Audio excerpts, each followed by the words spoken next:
Sir अस्सलाम वालेकुम everyone, I hope you all are doing good. Finance pathways की next another video में आपका खुशामदीद। Welcome to this video. अगर आपने चैनल सब्सक्राइब नहीं किया तो सब्सक्राइब कीजिएगा। लास्ट वीडियो में हमने टी अकाउंट्स की बात की थी, हमने टी अकाउंट्स बनाए थे। उससे पहले हमने बहुत सारी बेसिक अकाउंटिंग की बात की थी। ये कोर्स ओ लेवल्स अकाउंटिंग वालों के लिए या उन लोगों के लिए जिन्होंने आज तक अकाउंटिंग नहीं पढ़ी। टी अकाउंट का फॉर्मेट मैंने आपको समझाया था, 2.12 की एक्सरसाइज लास्ट वीडियो में दिखाई थी। उस वीडियो को पॉज करके आप स्क्रीनशॉट ले सकते हैं और उस वीडियो को के क्वेश्चंस को देख सकते हैं। यहाँ टी अकाउंट अगर आपके सामने मौजूद है तो मैंने ये बात कही थी, क्विकली रिकैप कर लेते हैं कि टी अकाउंट का टाइटल हमेशा बीच में होता है।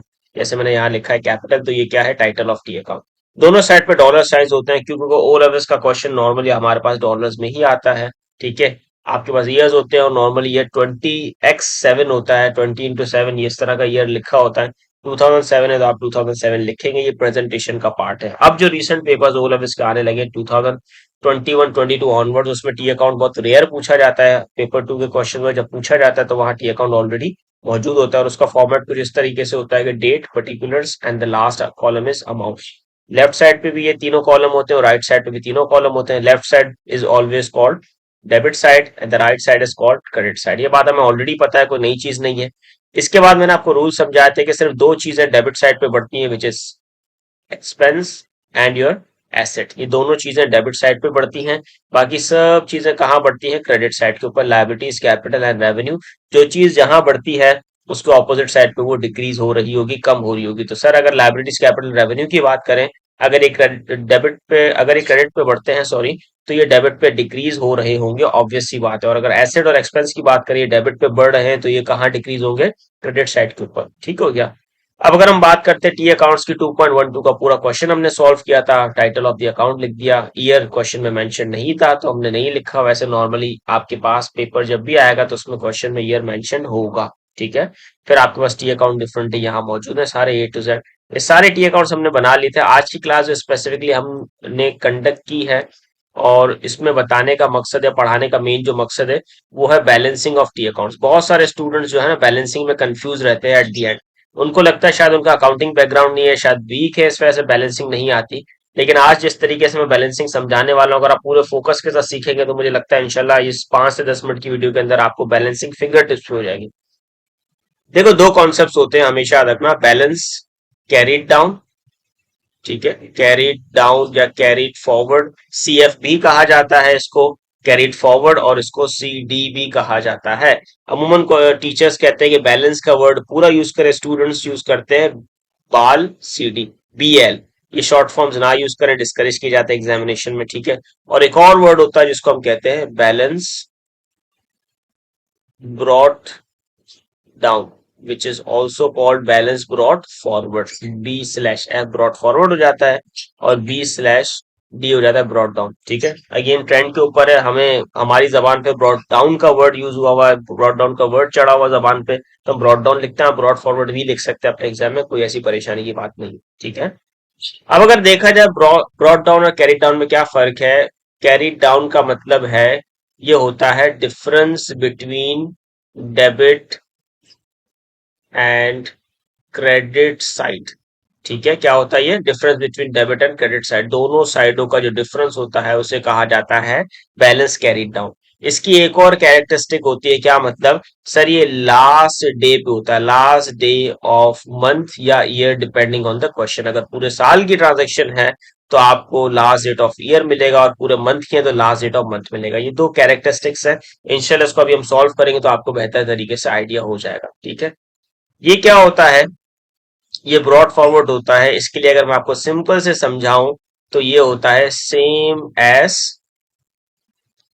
Carried down balance. ठीक है, कैरीड डाउन बैलेंस क्या मतलब? सर ऊपर जो आपने कैरीड डाउन बैलेंस निकला था वो सेम बैलेंस आपका ब्रॉड डाउन बन जाएगा। मतलब सर अगर बैलेंस सीडी आपका $200 था तो बैलेंस ब्रॉड डाउन भी $200 होना चाहिए। ठीक है, ये कहाँ होगा? ये होगा फर्स्ट डे। कहाँ पे होगा? फर्स्ट डे ऑफ मंथ या ईयर। आपके साल के पहले दिन पे होगा या महीने के ऊपर होगा, तो ये क्या है? ब्रॉड डाउन आपके पास। ठीक है, और ब्रॉड फॉरवर्ड क्या कहलाता है? यही सेम चीज। और बैलेंस कैरी डाउन क्या होता है? साल के एंड पे या मंथ के एंड पे। ठीक है, और एक और कैरेक्टरिस्टिक जो मैं इन दोनों के अंदर अंदर तो मेंशन नहीं कर सकता लेकिन ऊपर ऊपर से बता सकता हूँ, वो ये है कि बैलेंस कैरी डाउन और ब्रॉड डाउन हमेशा ऑपोजिट साइड पे आते हैं। इसका मतलब ये, अगर आपका कैरी डाउन डेबिट पर आ रहा है तो ब्रॉड डाउन हमेशा डेबिट साइड पे आना चाहिए। अगर कोई बैलेंस क्रेडिट पे है, लेट सपोज कैरी डाउन आपका क्रेडिट पे आ रहा है, तो ब्रॉड डाउन डेबिट पे होना चाहिए। लेकिन अगर कैरी डाउन डेबिट पर है तो ब्रॉड डाउन क्रेडिट साइड पे आना चाहिए। मतलब ये कि दोनों की साइड्स अलग अलग होंगी, कभी भी ये नहीं हो सकता कि दोनों की एक ही साइड हो। अगर ऐसा हो रहा है तो इसका मतलब आप कहीं ना कहीं कॉन्सेप्चुअल गलती कर रहे हैं। ठीक है, अब हम चलते हैं बैलेंसिंग करने के लिए, देखते हैं। अब देखिए, बैंक के लेफ्ट हैंड साइड पे which is called debit side, हमारे पास दो आइटम्स मौजूद है, दो वैल्यूज मौजूद हैं। और राइट हैंड साइड पे बहुत सारी वैल्यूज मौजूद है। लेकिन अगर मैं इसको कैलकुलेटर के बगैर भी देखूं, बिकॉज ऑब्वियसली मुझे 9 साल से ऊपर हो गया पढ़ाते पढ़ाते, ओ एंड ए लव इसको, तो मैं इसको देख के ही बता सकता हूँ कि जो हमारी क्रेडिट साइड है वो मुझे ज्यादा हैवी लग रही है। लेकिन अगर आप ऑब्वियसली स्टूडेंट है, आपने इतने सवाल सॉल्व नहीं किया, आप कंफ्यूज हो जाते हैं, परेशान हो जाते हैं, कोई परेशानी की बात नहीं है। आप इसको कैलकुलेटर पे दोनों साइड्स को कैलकुलेट करके पेंसिल से या पेन से कोने पे लिखते हैं। मेरे हिसाब से जो इसकी डेबिट साइड है वो कितनी है, 15,750, 15,750 रुपए मेरे हिसाब से इसकी जो है लेफ्ट हैंड साइड है, which is debit side, sorry not credit side. और अगर इसकी क्रेडिट साइड को मैं देखूं तो 2800, 2800 प्लस 4950 प्लस 1260, ये मैं कैलकुलेटर पे करता जा रहा हूं अपने पास, प्लस 710, जितने भी आइटम इसके क्रेडिट साइड पे थे वो मैंने टोटल कर लिए। कितने बन रहे हैं सर? अगर क्रेडिट साइड्स को देखा जाए तो टोटल बन रहा है 9720, और अगर डेबिट साइड को देखा जाए तो टोटल बन रहा है 15,750। तो देखा जाए तो हमारी जो हैवियर साइड है वो कौन सी है? वो हमारी हैवियर साइड है डेबिट साइड। और अगर हमें देखा जाए तो लाइटर साइड कौन सी बन जाएगी? वो बन जाएगी राइट हैंड साइड। ठीक है, तो सर हमेशा लाइटर साइड के ऊपर, हल्की साइड के ऊपर जहां डिफरेंस आ रहा हो वहां पे क्या लिखते हैं? बैलेंस सीडी लिखते हैं। तो बैलेंस पूरा वर्ड लिखेंगे, balance CD. Sir balance CD क्या है? बैलेंस सीडी डेबिट और क्रेडिट साइड का डिफरेंस है। 15,750 माइनस 9,720। सर ये 9,720 कहां से आया? क्रेडिट साइड को सबको टोटल किया तो 9,720 बना, डेबिट साइड को टोटल किया, दो आइटम थे तो बना 15,750। तो अभी देखते हैं, 15,750 माइनस 9,720, तो आपका आंसर बनेगा 6,030। ठीक है, 6,030 विच इज योर आंसर। अब आप करेंगे टोटल दोनों साइड पे, एक ही लाइन के अंदर आप लिखेंगे टोटल। 15,750 यहां भी हो गया, 15,750 यहां भी हो गया। ठीक है, मेरे पास स्पेस कम है, आपके पास इंशाल्लाह आप सही से बनाएंगे तरीके से तो स्पेस ज्यादा होगी। फिर मैं क्या करूंगा, अगस्त की पहली तारीख को क्या करूंगा, बैलेंस ब्रॉड डाउन लिखूंगा। बैलेंस बीडी और सीडी ऑपोजिट साइड पे होना चाहिए, पहली बात। दूसरी बात, ये सेम होगा, क्या मतलब? 6,030। बैलेंस सीडी कितना था? 6,030, तो बैलेंस बीडी भी 6,030 ही होना चाहिए। उम्मीद है अब तक समझ आ गया होगा आपको, लेकिन मजीद इसको करके देखते हैं ताकि बेहतर तरीके से समझ आए। Sir bank right hand side पे कैपिटल में 15,000 है, लेकिन कैपिटल के डेबिट साइड पे कुछ भी मौजूद नहीं है। तो last date of the month, ठीक है, क्या है? जुलाई 31। बैलेंस सीडी, अच्छा ये ख्याल रखिएगा 31 है 30 है, क्योंकि अक्सर और बेशतर गलती हो जाती है डेट देखने में। सिंगल बैलेंस है तो मैंने यहाँ पे बैलेंस कैरी डाउन लिख दिया जहां पे कुछ नहीं था। सर डेबिट साइड पे कुछ नहीं था तो मतलब क्या था? जीरो था। 15,000 माइनस जीरो, तो पूरा ही पूरा अमाउंट क्या बन गया? 15,000 बन गया। मैंने इसको डबल अंडरलाइन किया। बैलेंस कैरी डाउन सिर्फ इसलिए निकाला जाता है ताकि आपकी दोनों साइड्स इक्वल हो जाए। ठीक है, ये सिर्फ इसलिए निकाला जाता है ताकि आपकी दोनों साइड्स इक्वल हो जाएं।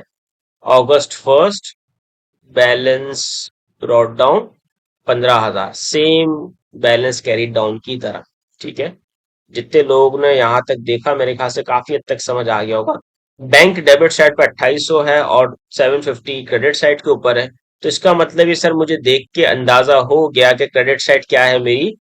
लाइटर साइड है, हल्की साइड है। मतलब ये कि क्रेडिट साइड पे अमाउंट चाहिए मुझे। ठीक है, तो इस 2800 को माइनस करेंगे 750 से, तो ये बनेगा 2050। ठीक है, अब दोनों साइड्स क्या हो जाएंगी? इक्वल। ये बैलेंसिंग की इसलिए जाती है ताकि दोनों साइड्स को इक्वल करके अकाउंट को क्लोज किया जाते जा सके। इसको क्लोजिंग कहते हैं रियल वर्ड्स में। अगस्त 1, सॉरी ये डिजाइन कुछ और बन गया, इसको चेंज करता हूँ, बैलेंस ब्रॉड डाउन या बीडी। ठीक है, 2050। फिर अगर देखा जाए अगेन जुलाई 31 बैलेंस CD, और ये बन जाएगा आपका 1260। आपने इसको अंडरलाइन किया, दैट्स इट। फिर अगस्त 1 पे आप आएंगे तो क्या करेंगे, दोबारा बैलेंस ब्रॉट डाउन, और बैलेंस ब्रॉट डाउन और कैरी डाउन सेम होना चाहिए। ठीक है। अब देखें एक चीज, मैंने आपको थोड़ी देर पहले क्या कहा था, जब हमारे पास डेबिट और क्रेडिट साइड पे डिफरेंसेस अलग अलग हो, मतलब डिफरेंस हो, कहने का मकसद है बैलेंसेस अलग अलग हो, तो क्या होगा, तो हमें एक बैलेंस कैरी डाउन रखना पड़ेगा। ठीक है, ताकि दोनों साइड्स इक्वल हो जाए। लेकिन सर अगर दोनों साइड मेरी इक्वल है तो मैं क्या करूं, तो मुझे बैलेंसिंग की जरूरत नहीं है। मैं इस पॉइंट को दोबारा रिपीट करता हूं। अगर मेरी डेबिट साइड पे अमाउंट है 1260 और क्रेडिट पे भी 1260 है, तो इसमें कोई बैलेंसिंग की जरूरत नहीं है। मैं दोनों को अंडरलाइन करूंगा, ये अकाउंट ऑटोमेटिकली क्लोज हो गया। इसको क्लोज करने की मजीद जरूरत नहीं है। जुलाई 31 बैलेंस CD कार 4950 अंडरलाइन किया, क्लोज हो गया अकाउंट। अगस्त 1 पे क्या होगा, दोबारा बैलेंस ब्रॉट डाउन हो जाएगा और ये होगा 4950। ठीक है। अब अगर आप ये देखें, जेविंसन को ऑलरेडी क्लोज हो गया क्योंकि दोनों साइड पे अमाउंट सेम है। जब अमाउंट सेम होगा तो we don't need to close down anything. ये मेरा सेल नंबर था, मैं इसको रिमूव कर देता हूँ यहाँ से। अगर कोई क्लासेस लेना चाहता है वन ऑन वन ऑनलाइन मुझसे, तो आप इस नंबर पर कांटेक्ट कर सकते हैं। ठीक है। बैलेंस CD 710 क्लोज हो गया, और अगस्त की फर्स्ट देखा जाए तो बैलेंस ब्रॉट डाउन सेम होना चाहिए, कितना, 710। ठीक है। आई होप आपको समझ आ गया होगा बैलेंसिंग किस तरीके से की जाती है। और बैलेंसिंग के लिए आपने सबसे पहले देखना होता है, स्टेप्स क्या हैं। सबसे पहले देखना होता है डेबिट और क्रेडिट साइड में से हल्की साइड अमाउंट के हवाले से लाइट साइड कौन सी है। सर हमें देख के अंदाजा नहीं होता, तो आप कैलकुलेटर पर अंदाजा कर लें, पेंसिल से किसी जगह पर दोनों साइड्स का बैलेंस देखें, फिर कंपेयर करें। जो साइड आपकी लाइटर साइड होगी वो कैसे पता चलेगा, कैलकुलेटर पर आपने दोनों साइड्स को टोटल किया तो आपको देख के अंदाजा हो जाएगा कौन सी साइड पे अमाउंट ज्यादा है, कौन सी साइड पे अमाउंट कम है। जहां अमाउंट कम है वहां क्या आ जाएगा, बैलेंस कैरीड डाउन, क्योंकि वो लाइटर साइड है, तो वहां डेबिट और क्रेडिट का जो भी डिफरेंस आ रहा है वो लिखेंगे बैलेंस कैरीड डाउन के नाम से। Last date of the month आएगी, और वो बैलेंस कैरीड डाउन लिखने के बाद दोनों साइड्स इक्वल होनी चाहिए। मतलब ये कि जो आपका डिफरेंस है वो आपने बैलेंस कैरीड डाउन के नाम से लिख दिया, तब दोनों साइड्स इक्वल हो गई। फिर उस अमाउंट को, बैलेंस कैरीड डाउन वाले अमाउंट को मंथ के स्टार्ट वाली डेट पे बैलेंस ब्रॉट डाउन के नाम से लिखेंगे, और अमाउंट सेम होगा बैलेंस कैरी डाउन और ब्रॉट डाउन का, और दोनों की साइड्स ऑपोजिट होंगी। अगर आप इसको कंपेयर करेंगे तो मेरे क्वेश्चन में कहीं पे भी बैलेंस कैरी डाउन और ब्रॉट डाउन सेम साइड पे नहीं था।